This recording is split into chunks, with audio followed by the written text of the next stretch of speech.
நேத்து மணி கண்ட்ரோல்ல ஒரு நியூஸ் ஒண்ணு போடுறாங்க அவங்க வெப்சைட்ல. செபி குவாண்ட் மியூச்சுவல் ஃபண்டோட ஹெட் குவார்ட்டர்ஸ்ல ஒரு என்குயரி பண்றாங்க.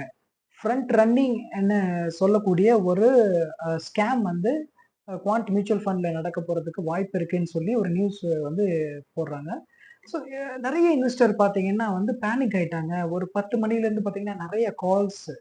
பேனிக் ஆகுறதுக்கு என்ன ரீசன்னா, குவாண்ட் வந்து one of the fastest growing asset management company in இந்தியாங்க. இன்னைக்கு பார்த்தீங்கன்னா 90,000 crores வந்து அசெட் வச்சிருக்காங்க. 80 lakhs ஃபோலியோ வச்சிருக்காங்க. நெறைய ரீட்டெயில் இன்வெஸ்டர் வந்து இந்த குவாண்ட்ன்ற கம்பெனில இன்வெஸ்ட் பண்ணியிருக்காங்க.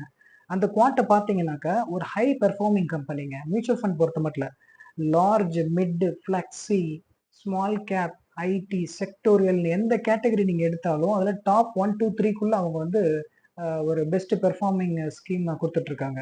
இந்த லாஸ்ட் 2 நாள்ல பார்த்தீங்கன்னாக்கா, செபி வந்து மும்பைல இருக்கக்கூடிய குவாண்ட் ஹெட் குவார்ட்டர்ஸ்ல ஒரு என்குயரி கண்டக்ட் பண்றாங்க. ஒரு ஆடிட் பண்றாங்க. அண்ட் அதே செபி என்ன பண்றாங்கன்னா, ஹைதராபாத்ல இருக்கிற ஒருத்தரோட வீட்லயும் ஒரு என்குயரி கண்டக்ட் பண்றாங்க. அங்க என்ன நடக்குது அப்டின்னாக்கா, செபி சொல்ற விஷயம் வந்து, இந்த ஸ்கேம்ல ஒரு பெர்சன் வந்து பெனிஃபிட் ஆறதுக்கான வாய்ப்பு இருக்கு அப்டின்னு சொல்லி அவங்க டவுட் பண்றாங்க.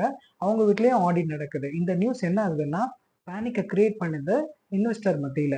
ஸோ இன்வெஸ்டர் இப்ப கேட்கக்கூடிய கேள்வி என்னன்னாக்கா, இப்படியெல்லாம் ஒரு நிகழ்வு நடக்கிறப்போ நான் எஸ்ஐபிய ஸ்டாப் பண்ணணுமா? என் போர்ட்ஃபோலியோ இருக்கிறத நான் ரெடீம் பண்ணி வேற எங்கேயாவது இன்வெஸ்ட் பண்ணணுமா? ஃப்ரண்ட் ரன்னிங்னா என்ன?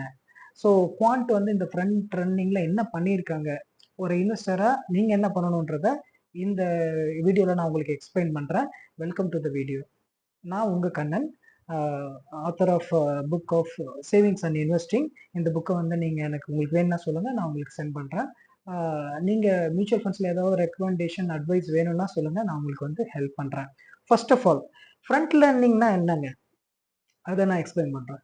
ஒரு மியூச்சுவல் ஃபண்ட் மேனேஜர் வந்து ஒரு ஷேர்ஸ் வாங்குறாரு அப்படின்னாக்கா, அவரு எப்பயுமே வந்து அவங்க லார்ஜ் குவான்டிட்டில தான் வந்து பர்ச்சேஸ் பண்ணுவாங்க. அது எப்பயுமே யூசுவலா பார்த்தீங்கன்னா, ஹண்ட்ரட்ஸ் ஆஃப் குரோர்ஸ்ங்க. இல்லன்னா தௌசண்ட்ஸ் ஆஃப் குரோர்ஸ். 500 கோடி, 1000 கோடி, 2000 கோடி அப்படின்னு லார்ஜ் வால்யூம்ல தான் வந்து பார்த்தீங்கன்னா, வந்து நடக்குங்க. ஸோ ஒரு மியூச்சுவல் ஃபண்ட் மேனேஜர் வந்து ஒரு ஸ்கிரிப்ட் பர்ச்சேஸ் பண்றாங்கன்னாக்கா, ஒரு ஷேர் எனி ஒரு ஷேர் பர்ச்சேஸ் பண்றாங்கன்னாக்கா, அ அந்த ஒரு ஃபார் எக்ஸாம்பிள் வந்து ஒரு ₹1000 ட்ரேட் ஆகுற ஒரு ஸ்டாக்க பர்ச்சேஸ் பண்ணணும். ஒரு 1500 குரோர்ஸ்க்கு பர்ச்சேஸ் பண்ணணும்னா, சேம் ரேட்ல பர்ச்சேஸ் பண்ண மாட்டாங்க. ஸோ அத வந்து ஒரு பிரைஸ் வைஸ் வந்து ஒரு பேட்ச் வைஸ் வந்து போட்டு வைப்பாங்க.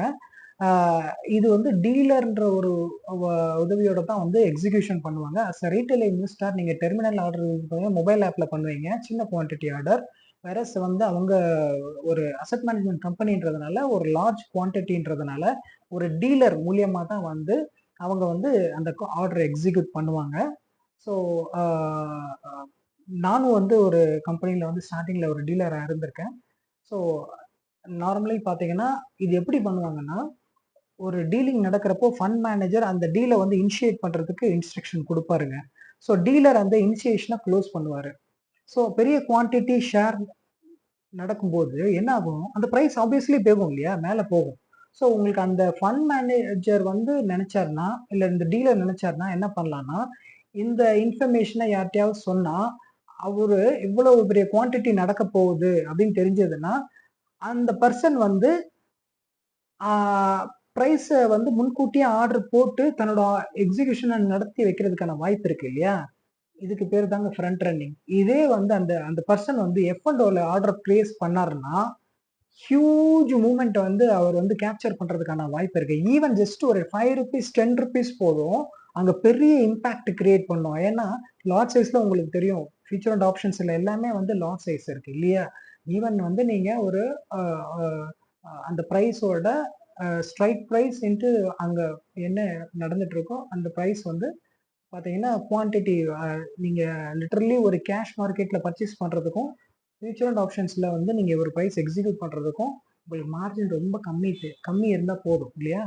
ஸோ வந்து ஒரு 1500 கோர்ஸ் நடக்கிறப்போ டெஃபினட்டா ₹5, ₹10 இருக்கும். இது வந்து ஒரு அன்எத்திக்கல் ப்ராசஸ்ங்க. இந்த மாரி ஒரு வேள அவங்க லீக் பண்ணியிருந்தாங்கன்னா, இது வந்து மிகப்பெரிய ஒரு இஷ்யூங்க. ஸோ இவங்க என்ன அலிகேஷன் வைக்கிறாங்கன்னா, ஒரு 20,000 கோர்ஸ் வந்து இந்த ஸ்கேம் நடந்திருக்கு அப்படின்னு சொல்லி ஒரு ஒரு ஆ ஒரு அலிகேஷன் வந்து அவங்க மேல பண்ணியிருக்காங்க. அந்த என்கொயரி நடந்துட்டு இருக்கு. இதெல்லாம் எப்படின்னா ஒரு அன்எத்திக்கல், அன்ப்ரொஃபஷனல், ஒரு பேட் கார்ப்பரேட் மேனேஜ்மெண்ட் இந்த மாதிரி. சரி, இதெல்லாம் வந்து இவங்களோட பிரச்சனை. ஒரு இன்வெஸ்டருக்கு அவங்களோட போர்ட்ஃபோலியோல பாதிப்பு வரப்போதா? As a long term investor அவங்களுக்கு எந்த பாதிப்புமே கிடையாதுங்க. நீங்க இதே மாதிரி பாத்தீங்கன்னா ஆக்சிஸ்ல ஒரு நடந்தது ஒரு விஷயம் நடந்தது. மிஸ்டர் வீரேஷ் ஜோஷி அப்படின்னு சொல்ற ஒரு ஃபண்ட் மேனேஜரும், தீபக் அகர்வால்ன்ற ஒரு ஃபண்ட் மேனேஜரும் சஸ்பெண்ட் ஆனாங்க இதே மாதிரி ஒரு விஷயத்தினால. பட் போர்ட்ஃபோலியோல எந்த ஒரு இம்பேக்டும் இல்லைங்க. ஸோ இது வந்து ஒரு அவங்களோட ப்ராக்டிஸ்ல இருக்கிற ஒரு என்கொயரி தானே ஒழிய, அஸ் இன்வெஸ்டர் வந்து உங்களுக்கு எந்த ஒரு பாதிப்புமே உங்களுக்கு கிடையாதுங்க. ஸோ வந்து அந்த அவங்க இன்வெஸ்ட் பண்ற ஸ்டாக்ஸ் எல்லாமே ஒரு ஹை குவாலிட்டியான ஸ்டாக்ஸ்ல தான் இன்வெஸ்ட் பண்ணுவாங்க. ஸோ நீங்க அத பத்தின எந்த ஒரு ஆக்ஷனுமே நீங்க இந்த குவான்ட் மியூச்சுவல் ஃபண்ட்ஸ் இந்த இன்ஃபர்மேஷன்னால நீங்க எந்த ஒரு ஆக்ஷனுமே எடுக்கணும்னு அவசியம் இல்ல. இந்த போர்ட்ஃபோலியோ லெவல்ல நீங்க எந்த ஒரு ஆக்ஷன் எடுக்கணும்னு அவசியம் இல்ல.